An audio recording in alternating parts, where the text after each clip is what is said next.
Hello friends, welcome to மம்மிமா kitchen. இன்றைக்கி முள்ளங்கி சப்பாத்தி எப்படி செய்கிறதுங்கிறத பார்க்க போகிறோம். முள்ளங்கி 5-6 முள்ளங்கியை திருவி வச்சுக்கணும். கொஞ்சம் கொத்தமல்லியை நறுக்கி வச்சுக்கணும். ஜீரகம், மஞ்சள்தூள், மிளகாய்த்தூள், உப்பு, ஜீரகத்தூள். வேணுங்கிறவங்க கூட கரம் மசாலா வேறு போட்டுக்கலாம். நான் ஜீரகத்தூள் தான் போட்டிருக்கோம்.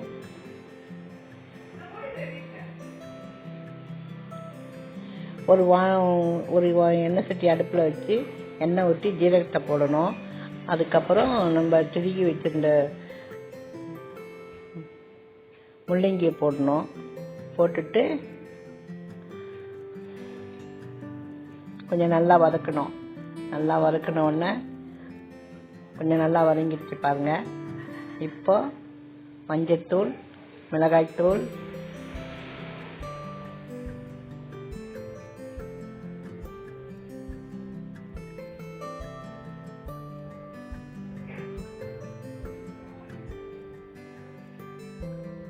உப்பு,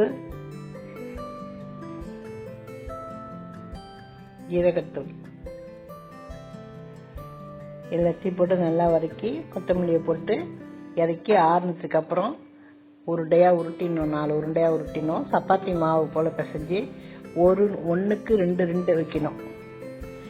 இப்போது நடுப்புற கொஞ்சம் மொத்தமாக வச்சுட்டு ஓரத்தெல்லாம் தேய்ச்சிக்கணும்.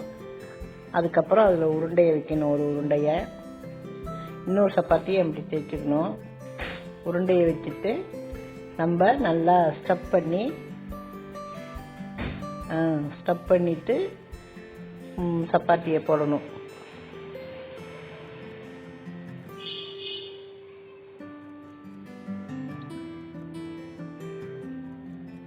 பாருங்கள், நல்லா வந்திருக்கு. இப்படி தான் போடணும். ஸ்டப் பண்ணி வச்சுட்டு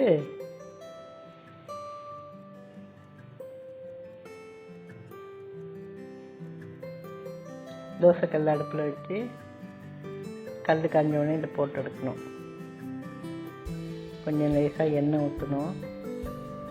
அப்புறம் திருப்பி போட்டு நல்லா சுற்றி வெந்ததுக்கப்புறம்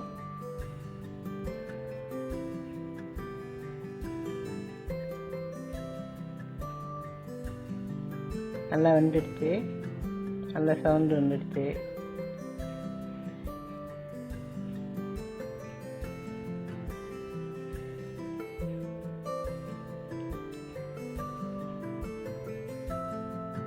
முள்ளங்கி சப்பாத்தி ரெடி ஆகிடுச்சு. இதுக்கு தயிர், ஊறுகாய், வெண்ணெய் தொட்டு சாப்பிட்லாம்.